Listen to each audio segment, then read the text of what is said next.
ఇంతకుముందు ట్రంప్ గురించి ఒక మీమ్ బాగా వైరల్ అవుతా ఉంది బయట సోషల్ మీడియాలో. ఏంటంటే ఇక్కడ కేఏ పాల్ అక్కడ ట్రంప్ వీళ్ళిద్దరిని కంపేర్ చేస్తూ మాట్లాడుతూ ఉన్నారు అనమాట అందరూ. మీరు గరిట దిప్పడం అంటే అక్కడ సమాధానం అత్తగారి సెంటిమెంట్ అండి. ఒక ఇంటికి బిచ్చగత్తె వచ్చి అమ్మా ఓ ముద్దేయండి అమ్మా అన్నారట. కోడలు వచ్చి ఏం లేదు పోవమ్మా అందిట. అనగానే అత్తగారు పరిగెత్తుకుంటూ వచ్చి ఆగాగు పోవడం ఏంటి అది చెప్పేందుకు అదెవరు ఆగో అందిట. అంటే ఏదో వేస్తుందని కాసేపు అయిన తర్వాత వచ్చి పోవంది. అదేంటమ్మా ఎందుకు పొమ్మంటున్నావు, ఇందాక ఆవిడే పొమ్మంది కదా అంటే అదెవరు చెప్పేందుకు నేను చెప్పాలి. డొనాల్డ్ ట్రంప్ ఈ అత్తగారు, ఈ ప్రపంచ అత్తగారితో చాలా సమస్యలు ఉన్నాయండి. అండ్ ఇక్కడ ఇంకొకరి గురించి కూడా మాట్లాడారు sir. Donald Trump and K A Paul అన్నప్పుడు నాకు ఆటోమేటిక్గా మరొకరు గుర్తుకొస్తున్నారు, రాహుల్ గాంధీ. వారు అనేక సందర్భాల్లో ఇప్పుడు మోదీ గురించి మాట్లాడుతూ ఎన్ఐఏని కానీ మిలిటరీని కావచ్చు, రాన్ కావచ్చు, వీటన్నిటిని కూడా ఏదో వాళ్ళు మిగిలినటువంటి రాజకీయ పార్టీలను తుంచేయడానికి పని చేపిస్తున్నారు, దేశ భద్రత గురించి కాదు. అట్లీస్ట్ పహల్గాం దాని తర్వాత జరిగే సంఘటనల్లో మాత్రము కాంగ్రెస్ పార్టీ చాలా సమర్థవంతంగా రాహుల్ గాంధీ నోరు మూయించింది కదా అందరూ. అంటే కాంగ్రెస్ పార్టీ మొట్టమొదటిసారి రాహుల్ గాంధీ మీద విజయం సాధించింది. 70-75 సంవత్సరాల్లో నెహ్రూ కుటుంబం పైన విజయం సాధించడం ఇదే మొదటిసారి. నువ్వు మాట్లాడకు నాయనా, నువ్వు నోరు మూసుకో, లేకపోతే పార్టీ గంగలో కలిసిపోతుంది అన్నటువంటిది ఏదో చెప్పారు. అందుకని ఈసారి చాలా సంయమనంతో ఆయన వ్యవహరిస్తున్నారు. సరే, విపక్షాలు సందేహాలు వ్యక్తం చేయటము, ప్రశ్న చిహ్నాలు పెట్టడము అది విపక్షం యొక్క బాధ్యత.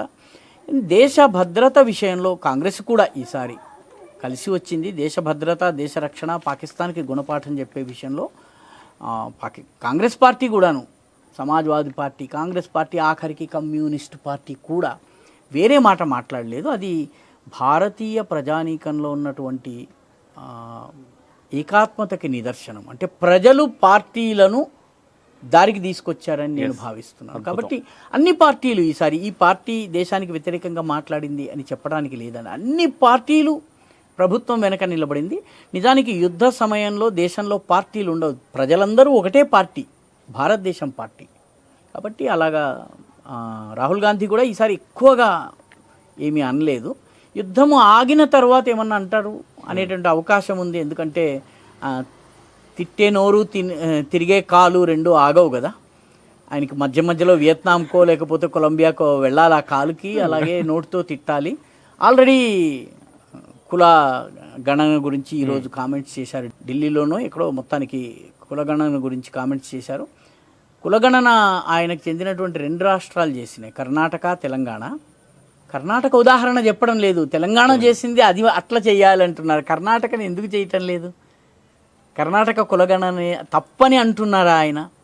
దాని మీద ఆయన ఏం స్పష్టీకరణ ఇవ్వడం లేదు. కాబట్టి మాట్లాడతారు, ఎందుకంటే విపక్ష పార్టీలకి మరి మాట్లాడుతూ ఉంటేనే వాటికి మనుగడ ఉంటుంది కాబట్టి. కానీ ఓకే, ఈ యుద్ధం వరకైతే అన్ని పార్టీలు కలిసి ప్రభుత్వంతో కలిసి పనిచేసినాయి. అది అభినందనీయమైనటువంటి విషయం.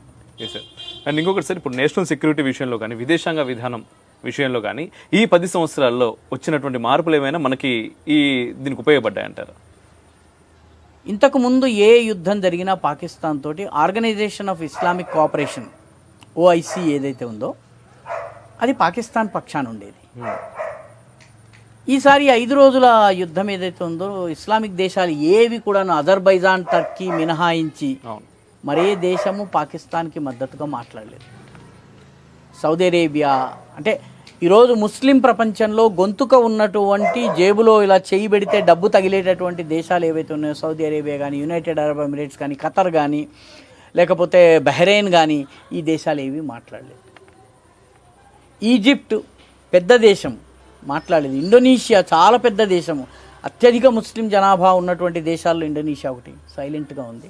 కాబట్టి ఈ రకంగా మీరు చూసినట్లయితే ముస్లిం దేశాలు ముస్లిం అన్నటువంటి విషయంలో పాకిస్తాన్ని సమర్థించలేదు. ఇది గొప్ప దౌత్య విజయం మనం సాధించాము. రెండవది, ప్రపంచంలోని అత్యధిక దేశాలు భారతదేశము చేస్తున్నటువంటి పోరాటము న్యాయసమ్మతమైనవి అని భావిస్తున్నాయి.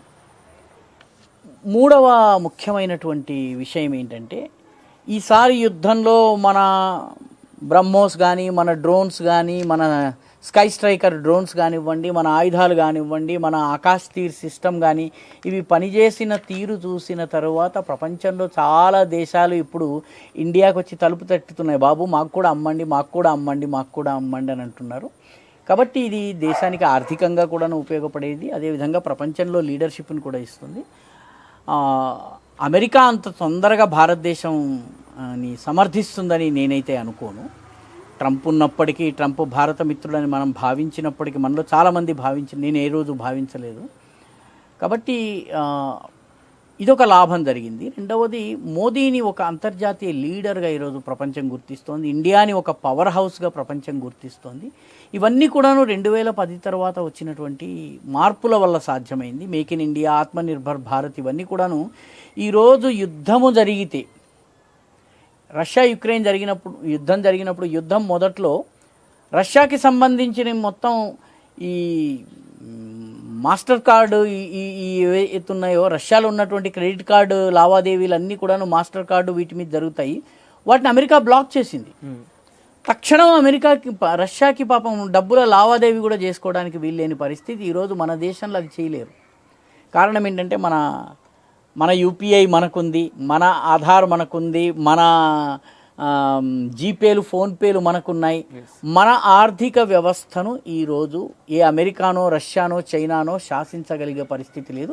అది కూడా మన విదేశాంగ విధానము చాలా దీర్ఘకాలికంగా ముందు చూపుతో మనం చేసినటువంటి వాటి వల్ల మనం లబ్ధి పొందాము. ఈరోజు ప్రపంచమంతా కూడా ఈ యుద్ధ పరిణామము తరువాత భారతదేశం యొక్క ప్రభావము, భారతదేశం యొక్క ప్రాభవము రెండు కూడా బాగా పెరుగుతాయి. ఎందుకంటే ఏ యుద్ధం జరిగినా ప్రపంచంలో, రాముడికి రావణాసుడికి యుద్ధం జరిగినా కూడా దేవతలు కూడా ఆ మేఘాల మాటున దాగి ఎవడు గెలుస్తాడా అని చూశారు. రాముడు గెలుస్తున్నాడని ఖాయమైన తరువాత మాత్రమే పూలవాన కురిపించారండి. ప్రపంచ దేశాలు కూడాను మేఘాల మాట దాగి నక్కి నక్కి చూసేటటువంటి దేవతలు లాంటివి. ఇండియా గెలుస్తుందంటే ఇండియా మీద పూలలు వర్షం కురుస్తుంది, మన దగ్గరకు వస్తారు. అదే జరుగుతున్నది, అదే జరుగుతుంది కూడా. అద్భుతం సార్. అండ్ ఫైనల్గా ఒక ప్రశ్న సార్, ముఖ్యంగా ఈరోజు at this point of time భారతదేశం ముందున్న సవాళ్ళు ఏంటి? రెండు, ఒక భారతీయుడు తీసుకోవాల్సినటువంటి బాధ్యత ఏంటి మీ మాటల్లో? చాలా మంచి ప్రశ్న. మన దేశం ముందున్నటువంటి సవాల్ ఏంటంటే, ఈరోజు ప్రపంచంలో భారతదేశముని దెబ్బ కొట్టగలిగే శక్తి ఏ దేశానికి లేదు, భారతీయుడికి మాత్రమే ఉంది. భారతీయుడు మాత్రమే భారతదేశాన్ని సర్వనాశనం చేయగలడు, బయటవాడు ఎవడు నాశనం చేయలేడు. కాబట్టి సగటు భారతీయుల్లో ఉన్నటువంటి ఇప్పుడు వచ్చినటువంటి పహల్గాం ఆ సంఘటన తరువాత వచ్చినటువంటి దేశభక్తిని పాలపొంగులాగా కానివ్వకుండా దీనికి ఒక శాశ్వతత్వం ఇవ్వడం. ఈ దేశంలో యువకుడున్నాడు, డ్రోన్స్ తయారు చేస్తున్నాడు. నేను తయారు చేసే చిన్న డ్రోన్లో పేలోడ్ పెట్టి ఒక ప్లేస్లో పేల్చగలిగేటటువంటి సామర్థ్యాన్ని ఇవ్వగలనా? ఇటు పొలంలో ఎరువులు చల్లగలగాలి, అవసరమైతే అదే డ్రోన్లో బాంబు నేను ఫిట్ చేసి పాకిస్తాన్ మీద పంపగలనా?